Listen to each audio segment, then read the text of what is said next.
subscribe, and then turn the notification on to get notified about every new lesson which I upload in this channel every day.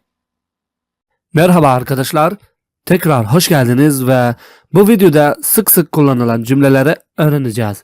Bu birinci bölümü, bundan sonraki bölüm bunun devamı olacak. Sık sık kullanılan cümleler, yani her gün en çok kullanılan cümleler demek istiyorum. Unutmayın, bu videolar başlangıç olarak basit ve kısa videolar. İnşallah en kısa zamanda hikaye ve konuşma videolarını da getireceğim. Sizin İngilizcenize çok faydası olur. O zaman vakit harcamadan dersimize başlayalım.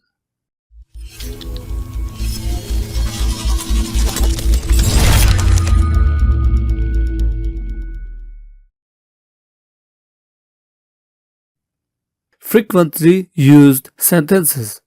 Frequently used sentences. Frequently used sentences. Yani sık sık ya da sık kullanılan cümleler. Frequent yani sık. Frequently yani sık sık. Used yani kullanılan ve sentences yani cümleler demek. Sentence yani cümle. Yes. Yes. Evet.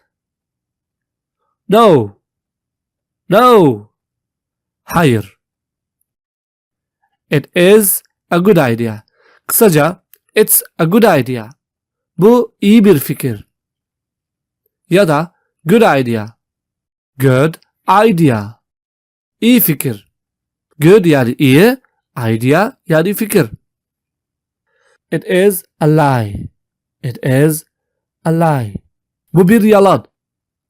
Lie yani yalan demek. Trust me. Trust me. Trust me. Güven bana. Trust yani güvenmek. Me bana. Trust me dediğinde güven bana. Of course. Of course. Of course. Of course. Tabii ki. No. Thank you. No. Thank you. No. Thank you. Hayır. Teşekkür ederim. Özür dilerim. Biraz boğazım ağrıyor. O yüzden sesim biraz garip çıkabiliyor. O yüzden özür dilerim. I cannot do it. I cannot do it. I cannot do it.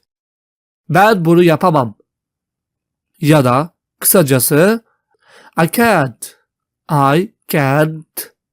I can't. Yapamam. Congratulations. Congratulations. Congratulations. Tebrikler. Kısacası congrats. Congrats. Yani tebrikler. Bu videoda bu kadar. Umarım hepsi faydalı cümlelerdir. Unutmayın, bunlar hepsi yeni başlayanlar içindir. İngilizceyi biraz konuşmayı bilenler ya da biraz çok bilenler için daha hikaye ve konuşma videolarını getireceğim. Siz de bana neyin hakkında video yapayım yorum yaparak fikirlerinizi bildirin. İnşallah en kısa zamanda tekrar ikinci bölümünde görüşürüz. Eğer video faydalıysa like vermeyi unutmayın. Hem de abone olun gelecekteki tüm videolarımızı izlemek için. Görüşürüz.